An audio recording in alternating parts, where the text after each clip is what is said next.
Hey guys, my name is Jared Wellman. I'm an instructor at the Bernardo Free Academy. I'm here again with Matt, and today we're going over a half guard choke. It's really a loop choke, but we're going to do a variant on it. We're going to do thumb down. Often in the bottom of half guard, we're taught to bring thumb up, and it has plenty of good applications, and I can frame, go for collar chokes, etc. But today I'm going to be thumb down, and I'm going to use this to set up a nice loop choke. It's a little different than your average loop choke, but I'm telling you this is really, really good for defense.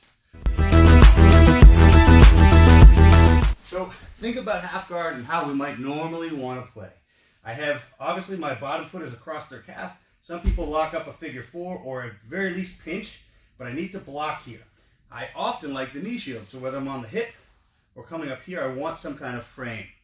And if I'm here framing the arm, I'm keeping this arm from my head. This is the biggest thing for me. Keep this arm from my head. But if I'm here, I don't have a lot of grip. She starts swimming this arm around, right, it's hard to keep it away.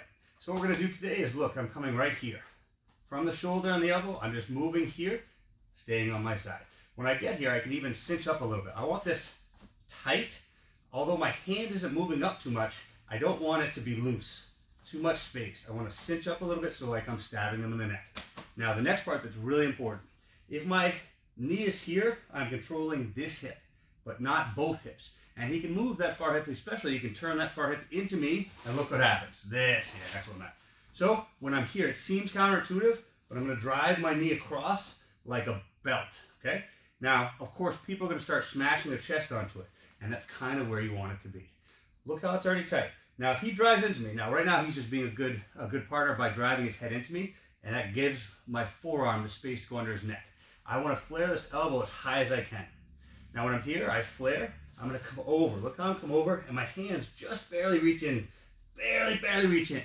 But I'm going to use this bottom foot. Look, I'll show you the motion because it's hard to see from this angle, but I'm going to extend my hips back. So I get my setup, and I extend back, which gives this angle to finish the loop choke, even though my thumb is down. So he drives in, I'm across his waist, elbows flared, I come here, and now as I extend back, there's my finish. Now sometimes he drives in, and you're like, I just can't get here. Grip the elbow. Pull the elbow to you and extend. So let's show a different angle and you guys can see. We came to half guard here.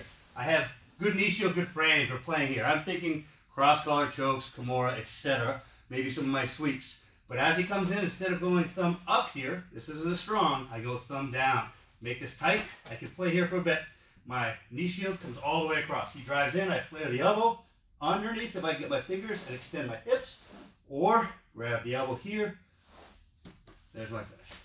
Worst case scenario, just as a final thought, I'm here, I'm pulling him in, he backs out.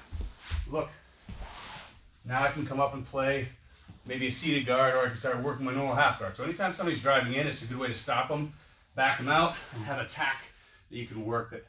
It's a good finish. Like I said, the defense is to back out, which opens up the recovery. Try it out.